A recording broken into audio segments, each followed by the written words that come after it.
Friends, എല്ലാവർക്കും നമസ്കാരം. Entertainment കീഴിലേക്ക് എല്ലാവർക്കും സ്വാഗതം. യെസ്, എന്റർടൈൻമെന്റ് കീഴിൽ റിവ്യൂ ആണ് റൈഫിൾ ക്ലബ്. യാ, തോക്കുകളുടെ കഥ പറഞ്ഞ സിനിമ, തോക്കുകൾ കൊണ്ട് കഥ പറഞ്ഞ സിനിമ. കിടിലൻ, ഒരു രക്ഷയില്ല. ഒറ്റ കാര്യം ശ്രദ്ധിക്കണം കേട്ടോ. ഇതിന്റെ റിവ്യൂ പറയുമ്പോൾ ആ തോക്കിന്റെ ഉള്ളിൽ നിന്ന് എങ്ങനെയായിരുന്നു ബുള്ളറ്റ് ഇങ്ങനെ ചീറി പാഞ്ഞുകൊണ്ടിരുന്നത്, അതേ സ്പീഡിലായിരിക്കണം ഓരോ സാധനങ്ങളും പറഞ്ഞുകൊണ്ട് കേട്ടോ. സംഭവം ശരിയാണ്. എനിക്കിതൊക്കെ ഡബിൾ മീനിങ് ആയിട്ട് ഫീൽ ചെയ്തു. എല്ലാം ഡബിളാ സത്യം പറയട്ടെ. അതായത് ഡബിൾ മീനിങ്ങില് കുറെ ഡയലോഗ്സ് ഉണ്ട് ഈ സിനിമയില്. പക്ഷെ ആദ്യമായിട്ടാണ് ഡബിൾ മീനിങ്ങിന് ഇത്രയും ത്രില്ല് തരാൻ പറ്റുന്നത്. അതെ, ഈ കോമഡിക്ക് വേണ്ടിയൊക്കെ പലരും യൂസ് ചെയ്തിട്ടുണ്ട്. ഇതിൽ കോമഡി വർക്കാവുന്നുണ്ട്, ഭയങ്കരമായിട്ടുള്ള ത്രില്ലും തരുന്നുണ്ട്. ഓരോ ഡയലോഗിനും ഭയങ്കര പഞ്ചാണ്. അധിക സംസാരങ്ങളൊന്നുമില്ല, കുറഞ്ഞ സാധനങ്ങളേ ഉള്ളൂ. പക്ഷെ അതിന്റെയൊക്കെ ഒരു പവർ ആ സിനിമയിൽ നമുക്കിങ്ങനെ പറയുന്ന കൊടുത്ത് അതിനൊക്കെ പവറാണ്. ഇവര് തോക്കെടുത്താ വെടി പൊട്ടും, വാ തുറന്ന വീട്ടിലും ഡയലോഗും വരും. അതാണ് ഈ സിനിമയുടെ പ്രത്യേകത. ശരിക്കും ഒരു ഫാമിലി, ആ ഫാമിലിയിലേക്ക് വന്നു വീർന്ന രണ്ടുപേര്, അതിനുശേഷം സംഭവിക്കുന്ന കാര്യങ്ങളൊക്കെയാണ് സിനിമ പറയുന്നത്. പക്ഷെ ആ ഒരു ഫാമിലിയാണ് നമുക്ക് ഇഷ്ടപ്പെട്ടു പോയി. അവരുടെ സ്വഭാവം എന്താ അങ്ങോട്ട്. ഇതിപ്പോ റിവ്യൂ ആണോ അതോ നാത്തൂൻ പോരാണോ? ഇത് നാത്തൂന്മാരോ ഇത് അളിയന്മാരോ ഉള്ള പോരല്ലടാ. എന്താണെങ്കിലും കിണ്ണം കാച്ചിയ സിനിമയായിരുന്നു കേട്ടോ. ആഷിഖ് അബു കുറച്ച് നാളുകൾക്ക് ശേഷം ഒരു ഗംഭീര തിരിച്ചുവരവ് എന്ന് തന്നെ പറയണം. എല്ലാ മേഖലയിലും വളരെ മികച്ചു നിൽക്കുന്ന സിനിമ. സത്യം. പിന്നെ നമ്മളെ സംതൃപ്തിപ്പെടുത്തുക എന്ന് പറഞ്ഞ സംഭവമുണ്ട്. ഇപ്പോൾ ടെക്നിക്കലി ഇതൊക്കെ സൂപ്പറായിട്ടും കാര്യമില്ലല്ലോ. അതായത് ഇങ്ങനെ ഒരു ചെറിയൊരു സംഭവം വെച്ച് ഒരു വലിയ സിനിമ ഒരുക്കുമ്പോൾ നമുക്ക് കിട്ടുന്ന ഒരു സാറ്റിസ്ഫാക്ഷൻ ഉണ്ട്. അതിൽ 100% ഈ സിനിമ വിജയിച്ചിട്ടുണ്ട്. തീർച്ചയായിട്ടും. സിനിമേന്റെ ഡ്യൂറേഷൻ ഒക്കെ പാകത്തിന് കേട്ടോ. 1 മണിക്കൂർ 55 മിനിറ്റുമാണ് സിനിമേന്റെ ഡ്യൂറേഷൻ ഉള്ളത്. സിനിമ തുടങ്ങി, അതാണ് പറഞ്ഞ വലിയൊരു സംഭവം അല്ല, എന്നാൽ പോലും ഇത് നമുക്ക് തരുന്ന ഒരു ത്രില്ലുണ്ടല്ലോ, അത് ഭയങ്കരം തന്നെ. മേക്കിംഗ് കൊണ്ടാണെങ്കിലും ഇതിന്റെ സ്റ്റോറി പോകുന്ന രീതിയാണെങ്കിലും എല്ലാം ഗംഭീരമായിട്ടുണ്ട്. എന്തായാലും ഓരോ കഥാപാത്രങ്ങളും വളരെ മികച്ച രീതിയിലാണ് നമ്മുടെ മുന്നിലേക്ക് ഇങ്ങനെ വന്ന് നിൽക്കുന്നത്. അവരുടെ കയ്യിലൊക്കെ തോക്കുണ്ടാവും. പക്ഷേ ഒരുപാട് നന്മയുള്ള നല്ല സ്നേഹമുള്ള ആൾക്കാരാണ്. വിശ്വസിച്ചാൽ ചങ്ക് പറിച്ചു കൊടുക്കുന്ന രീതിയിലുള്ള ആൾക്കാരാണ്. പക്ഷെ പരസ്പരം കണ്ടു കഴിഞ്ഞാൽ ഊക്കോട് ഊക്കായിരിക്കും അവര് തമ്മിൽ കേട്ടോ. അതൊക്കെ ഭയങ്കര രസമായിട്ടാണ് നമ്മുടെ മുന്നിലോട്ട് കിട്ടുന്നത്. കാരണം നമ്മൾ വിചാരിക്കും, നമ്മൾ ഈ ഒരു അതായത് റൈഫിൾ ക്ലബിന്റെ ട്രെയിലർ കണ്ട സമയത്ത് നമ്മൾ പറഞ്ഞിട്ടുണ്ടായിരുന്നു ഒരു ഗംഭീര സിനിമയായിരിക്കും. പക്ഷെ അത് ഏത് രീതിയിലാവും നമുക്ക് അറിഞ്ഞൂടായിരുന്നു. ഇത് അവരുടെ ഫാമിലിയിൽ തന്നെ ഉണ്ടാകുന്ന വിഷയം കൊണ്ടായിരിക്കുമോ എന്നുള്ളത് നമുക്ക് തോന്നിയായിരുന്നു. പക്ഷെ സിനിമ തുടങ്ങി കഴിഞ്ഞപ്പോഴാണ് മനസ്സിലായി ഇത് ആ രീതിയല്ല എന്ന്. അപ്പൊ തന്നെ നമുക്ക് ശരിക്കും സിനിമയിലേക്ക് അങ്ങ് ഇന്നാവും. അതെ, ആദ്യം ഒരു പാട്ടുണ്ട്. ആ പാട്ട് കഴിഞ്ഞതിന് ശേഷമുള്ള ഒരു സംഭവം നടന്നതിന് ശേഷം, അതായത് ഞങ്ങൾ ആ സമയത്ത് തെറ്റിദ്ധരിച്ചു ക്ലീശ പരിപാടിയിലേക്കായി പോകുന്നതെന്നുള്ളത്. അത് മറികടന്ന സമയത്ത് തന്നെ നമ്മൾ ഉറപ്പിച്ചു സിനിമ ഹിറ്റാവുന്നു. കാരണം ആ ലെവലിലേക്ക് പോവാതെ മാറി ചിന്തിക്കുന്നിടത്ത് തന്നെ സിനിമ വിജയിക്കും. തീർച്ചയായിട്ടും. അത് തന്നെയാണ് ഇതിൻ്റെ സ്ക്രിപ്റ്റിലെ മികവ്. അതായത് ചെറിയ ഒരു കണ്ടന്റ് വെച്ച് നോക്കുമ്പോൾ, പക്ഷെ സിനിമ വലുതാണ്. ഗംഭീരമായിട്ടുള്ളൊരു സ്ക്രിപ്റ്റാണ് ഇതിനുള്ളത്. അത് ഡയലോഗ്സ് ആയാലും സീനുകൾ കൊണ്ടായാലും എല്ലാ രീതിയിലും ക്യാരക്ടർ ഡെവലപ്മെന്റ്സും വേറെ ലെവലാണ്. ഡയലോഗുകളൊക്കെ നമ്മളിപ്പോ ആദ്യം പറഞ്ഞ പോലെ തന്നെ കിണ്ണം കാച്ചിയ സാധനങ്ങളാ.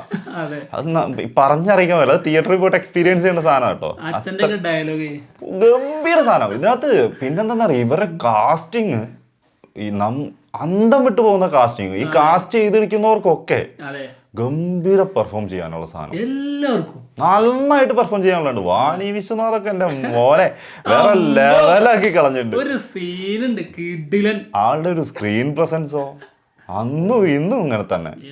ആള് വന്ന് നിൽക്കുമ്പോ തന്നെ അതിൻ്റെതായ ഒരു പവർ ഉണ്ട്. അല്ല, എപ്പോഴും പറയാറില്ലേ ആണിന്റെ പവറാണെന്ന്. ശരിക്കും അങ്ങനെ പറയാനേ പാടില്ല. അതിനുള്ളൊരു മറുപടി കൂടിയാണത്.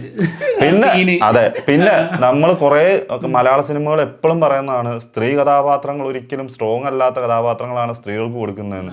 ആ പറയുന്ന ആൾക്കാരൊക്കെ റൈഫിൾ ക്ലബ് ഒന്ന് പോയിട്ട് തിയേറ്ററിൽ കാണാം. സ്ത്രീ കഥാപാത്രങ്ങളൊക്കെ എന്താണെന്നുള്ളത് അതിൽ കിട്ടും. അത്ര ഗംഭീരം എല്ലാം കൊണ്ടും. ഇനി നമ്മുടെ റെക്സ് വിജയന്റെ മ്യൂസിക് ആദ്യം തുടക്കത്തിൽ കുറച്ച് എന്തൊക്കെയോ ചില പ്രശ്നങ്ങൾ ഉണ്ടല്ലോ എന്നൊക്കെ തോന്നി. പിന്നെ ആദ്യത്തെ പാട്ട് നമ്മുടെ കണ്ണൂർ സ്കോഡിലെ പാട്ട് അതിന്റെ ഒരു കണക്ഷൻ ഉണ്ടായിരുന്നു, അതുപോലെയൊക്കെ ഫീൽ ചെയ്തു. പിന്നെ ഇവര് ആ വീട്ടിലേക്ക് കയറി വരുന്ന സമയത്ത് പകലിൽ ഒരു സാധാരണ ഒരു ഒരു സുഖമില്ലാത്തൊരു സാധനം. എന്താ ഈ ചെയ്തു വെച്ചിരിക്കുന്ന തോന്നി. പിന്നെ അങ്ങ് ട്രാക്ക് കയറി പോലെ തന്നെ പിന്നൊരു പോക്കാണ്. പിന്നെ അതുപോലെ തന്നെ ഇതിനകത്ത് എടുത്തു പറയേണ്ട കുറെ ക്യാരക്ടേഴ്സ് ഉണ്ട് കേട്ടോ. വിജയരാഘവൻ ഒരു രക്ഷയില്ല, ആളൊക്കെ പൂപ്പുലിയാണ്. പിന്നെ എടുത്തു പറയേണ്ടത് അവറാൻ, ദിലീഷ് പോത്തൻ. ശരിക്കും കടുവ സത്യം. പിന്നെ വാണി വിശാഖന്റെ കാര്യം നമ്മൾ പറഞ്ഞു, ഗംഭീര ക്യാരക്ടറാണ്. എല്ലാരും ദർശന, പിന്നെ നമ്മുടെ വിനീത് കുമാർ, പൊളി, റംസാന്റെ അത് 2 സ്ഥലത്ത് ഒരേ സാധനം ചെയ്യുന്നുണ്ട് ഫൈറ്റ്. അത് ഗംഭീര സാധനം കേട്ടോ. അത് ഒരു എങ്ങനെ പറഞ്ഞിറങ്ങാൻ അത്ര ഗംഭീരമായിട്ട് ചെയ്തിട്ടുണ്ട്. പെർഫെക്റ്റ് സാധനം, അത്ര അടിപൊളിയായിട്ട് ചെയ്യുന്നത്. വിനീത് കുമാറും അതേപോലെ തന്നെ കേട്ടോ. പെൺകുട്ടിയുണ്ട്, അതായത് നമ്മുടെ മാർക്കോ സോറി സിനിമയില് നിവിൻ പോളിയുടെ അനിയത്തിയായി വന്ന പെൺകുട്ടി. ആള് അത്യാവശ്യം ഫൈറ്റ് ഒക്കെ ചെയ്യുന്നതാണല്ലോ. അപ്പൊ ആള് ഈ മാർക്കോയെ കണ്ടുമുട്ടിയതിന് ശേഷം തുറന്നാ തീട്ടോർത്താനേ പറയുള്ളൂ അല്ലേ. അങ്ങനത്തെ സാധനം കേട്ടോ. പിന്നെ ഇതിൽ ഒരുപാട് ക്ലീഷേ ബ്രേക്കിംഗ് ഉണ്ട്, ഇഷ്ടം പോലെ സമയത്തും ക്ലീഷേ ബ്രേക്കിംഗ് ഉണ്ട്. ഭയങ്കര രസമുണ്ട്. അതായത് നമ്മൾ കരുതിയിരിക്കും ഇതിപ്പോ അവിടെ അതാണ് സംഭവിക്കാൻ പോണെന്ന്, പക്ഷെ അത് അവിടെ അല്ല, അതല്ല അവിടെ സംഭവിക്കുക. പിന്നെ മാത്രല്ല സിനിമാറ്റിക് ആക്കാൻ ഭയങ്കര വലിയൊരു സംഭവത്തിലേക്ക് കടക്കൂല. ഇത് ഇങ്ങനെയൊക്കെ ചെയ്താൽ മതി, ശരിയാണുള്ളത് കൊള്ളാലോ എന്ന് തോന്നിപ്പിക്കുന്ന വിധം ആണ് ഇത് ചെയ്തു വെച്ചിരിക്കുന്നത്. അതാണ് ഇതിന്റെ സ്ക്രിപ്റ്റിങ്ങും മേക്കിങ്ങും എല്ലാം മികച്ചു നിന്നു എന്ന് പറയാൻ കാരണം. സ്ക്രിപ്റ്റ്, ഇതിന്റെ മേക്കിംഗ്, ഇതിന്റെ BGMs, പിന്നെ സിനിമാറ്റോഗ്രാഫി. ആഷിഖ് കപൂർ തന്നെയാണ് സിനിമാറ്റോഗ്രാഫി. ഒരു ഗംഭീര സാധനം. നമ്മൾ അതുകൊണ്ട് തന്നെ പറഞ്ഞ ആഷിഖ് കപൂറിന്റെ ശരിക്കും ഒരു തിരിച്ചുവരവ് തന്നെയാണ്. മേക്കിങ്ങിലൊക്കെ എമ്മാരി ഒരു ഇതാ കിട്ടുന്നതെന്ന് അറിയോ. കാരണം 93, 94, 95 ഈ ഒരു കാലഘട്ടത്തിലെ കഥ പറയുന്ന സാധനമാണ്. അത് ആ ഒരു ടൈമിലെ സാധനത്തിന് കൊടുക്കേണ്ട എന്തൊക്കെയാണോ അതൊക്കെ ചെയ്തിട്ടുണ്ട്. സുരഭിയുടെ ക്യാരക്ടർ പൊളി, അമ്പോ. പിന്നെ നമ്മുടെ പൊന്നമ്മ ബാബു, കുറച്ച് സാധനങ്ങളേ ഉള്ളൂ, പക്ഷെ ഉള്ളതൊക്കെ ഉണ്ടല്ലോ. പിന്നെ കൺവിൻസിങ് സ്റ്റാർ അമ്പോ, സുരേഷ് കൃഷ്ണ. ആളെ കാണിക്കുന്ന സമയത്ത് DOP ചെറിയതായിട്ട് ഫുൾ എല്ലാരും ബ്ലറായിട്ടുണ്ട്.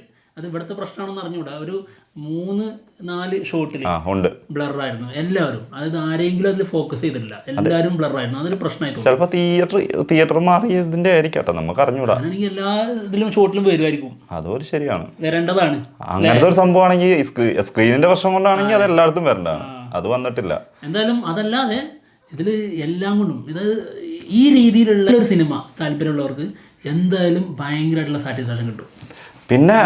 പിന്നെ അത്യാവശ്യം ഹണ്ടിങ്ങിന്റെ സംഭവങ്ങൾ കാണിക്കുന്നുണ്ട്. അതൊക്കെ ഗംഭീരമായിട്ടാണ് കാണിച്ചിട്ടുള്ളത്. തോക്ക് യൂസ് ചെയ്യുന്ന ഓരോ സാധനങ്ങൾ കറക്റ്റ് അറിയാട്ടോ. അത് ഭയങ്കര സൂപ്പറായിട്ടുണ്ട്. പിന്നെ അത് മാത്രമല്ല, തോക്കിന് ആരും അവകാശികളല്ല എന്ന് പറയുന്നത് അതൊരു സത്യം.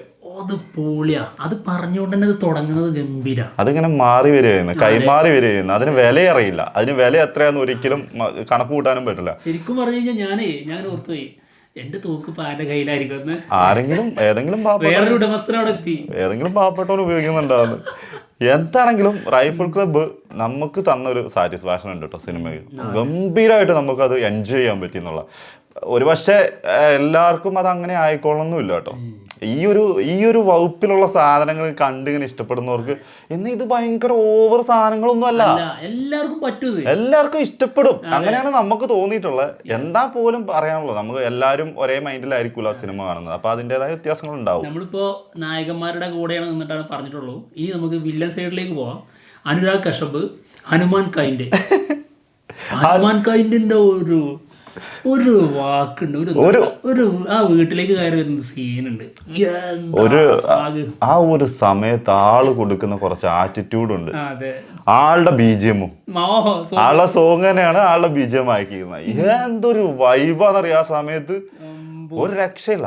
പിന്നെ അതെ, പിന്നെ അനുരാഗ് കശ്യപ് കിടിലൻ പെർഫോമൻസ്. അത് ഈ ക്യാരക്ടറിനെ പരിചയപ്പെടുന്ന രീതി സംഭവം ബഹുലാണെന്ന് നമുക്ക് ഫീൽ ചെയ്യും. പക്ഷെ അതിന് ഒരുപാട് വലിയ കാര്യങ്ങൾ ചെയ്യുന്ന ഒരു പരിപാടി ഒന്നും കാണിച്ചിട്ടില്ല. അങ്ങനത്തെ സിമ്പിളായിട്ട് ഇതിന്റെ വലുപ്പം കാണിച്ചു തരിക എന്ന് പറഞ്ഞാൽ അടിപൊളിയാണ്. അപ്പൊ എന്തായാലും റേറ്റിംഗിലേക്ക് പോവാം. 8 out of 10. ആഷിഖ് കപൂർ എത്തിയിരിക്കുന്നു മക്കളെ. അപ്പൊ ഇനിയും ഇതുപോലത്തെ സ്റ്റൈലിഷ് ആയിട്ടുള്ള സാധനങ്ങൾ നമുക്ക് കാണാം. അപ്പൊ എന്തായാലും ഞങ്ങൾ പോവാണ്. മറ്റുള്ള വിശേഷങ്ങളുമായിട്ട് ഉടനെ തന്നെ വരാം. എല്ലാവരും സിനിമ കണ്ടിട്ട് അഭിപ്രായങ്ങൾ പറയാം.